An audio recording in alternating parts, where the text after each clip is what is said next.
Recently, I had the opportunity to collaborate with the Red Scare. Due to COVID-19, we were unable to have them play live in the studio, but had the opportunity to interview them about their musical inspirations in DIY recording, including their soon-to-be-released single, Marmalade.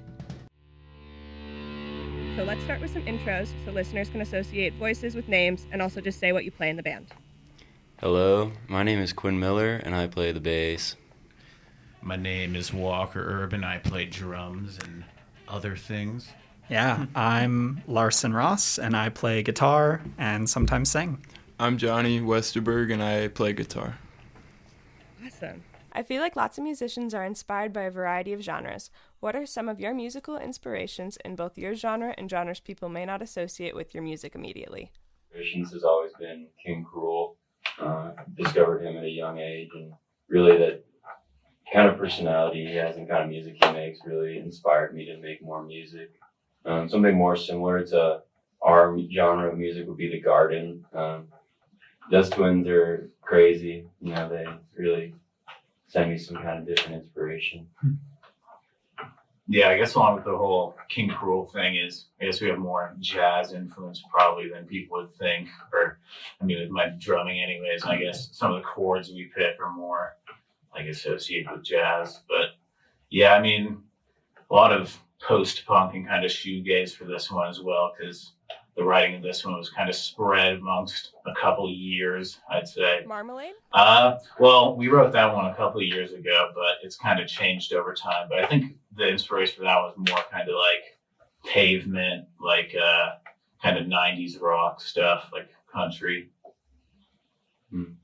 Yeah, no, I'd agree with that. I think my personal musical influences that I think sometimes come up in the project, not as much in Marmalade specifically, is like Sonic Youth is a big one for me. Pavement is a huge one for me. And I've been really getting into like kind of more atmospheric and noise music like over the past year or so that I think come out in songs like Raven Eyes, but not necessarily in Marmalade. But I think we're trying to bring in more of those influences going forward. Yeah, like I've always been just like, I don't know, I always listen to just like straight away like punk music and all that, but like recently, I don't know, I've been getting into more like jazz and stuff like Walker talks about, and I like more like experimental, like technical, like rock, like I don't know, like I like Hella and like Dillinger Escape Plan and stuff like that. So I just wish I could play like that. So I don't know, it's just like crazy to me. If you could play a different instrument than you do, and it could be something completely different that you have no idea how to even start learning, what would you play and why? I would become a dog on the flute and just serenade every single human being on this planet. I feel like a saxophone would be a good one because I've never been able to play reeded. That was one of my, like back when I was a kid, that was my first pick, and I couldn't do it. I had to switch to trumpet, and then I became a trumpet person. My life has been just downhill from there. Never the same. Oh, most definitely. Yeah, It'd be a lot cool. I think we'd be a better project. But I'm not sure that we'd exist either. A lot of trumpet influence on the drums. Yeah, true.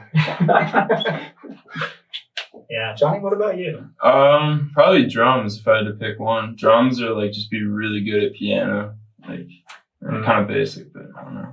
I'm always just so jealous of like seeing someone who can play the drums like Walker can, I guess. But like I don't know, it's just the apple of my eye. I'm just so bad. Like whenever I try to play, I just really wish I could. I've heard you play. You can get good groove. Yeah, I disagree. I think if I had to pick a different instrument, I would probably pick the harp. The harp is really interesting, and I was listening to the Nervous Cop album. That's like a collaboration between like Joanna Newsom, Greg Sonier of Deerhoof, and Zach Hill of Hella, Death Grips, and everything. And that, I don't know, it was like really interesting to hear. Like sometimes there's a lot of harp, sometimes that's more drum focused, but like Joanna Newsom uses the harp in ways that like I never would have imagined it could be used. So I would probably try to pick that. Awesome. So I feel like you guys have a very diverse range from serious to humorous and slower to ready to start a mosh pit songs. What is your songwriting process like, and in what ways does it change depending on what type of song you're writing? I don't think there's any specific process for a specific style of song, at least from my standpoint. I think we take a really collaborative approach to it, and we all work together to try and find something that sounds the best. There's never really like a super step-by-step plan that we follow or anything. It's pretty organic, I'd say. Yeah, I think as far as the writing process, most of them start out instrumentally, and it'll be like Larson or Johnny or me will bring like a guitar riff in, and then we'll try a bunch of different things on top of it and see what we kind of respond to. And then, yeah, as far as the vocal process goes, it's pretty late, like in everything. So it's really just Larson or Quinn, whoever's singing, like trying to connect some type of like lyrical content out, however the song is, I'm guessing. Yeah, I feel like you guys tell a lot of stories with your lyrics as well. Yeah, definitely. I think a lot of times if I'm writing lyrics for something, I'll just try and think of something just out of the blue, something that most people wouldn't expect to work with something and then try and make it work. Yeah, I think like on my end, when I'm bringing in like songs that I am trying to get us to write, I usually work like alone, creating like a riff or like a verse structure that I like. We'll like come together and play on it for probably a couple months, I think, for every single song, like changing it, figuring out like how we can play it together. So it's not so much like one person's project, and like bringing it into a space that's very different from how it was originally like kind of penned. And in so doing, like, I think we make stuff that's like a lot more interesting than at least I could write on my own. So What was the recording process like for your new song, Marmalade? Well, we used to live at the Laundry Room. It was a local music venue, but since we've moved out, and in the basement down there is where essentially the entire recording process happened for this upcoming album, Marmalade included. I guess Walker can speak more onto the technical process behind it.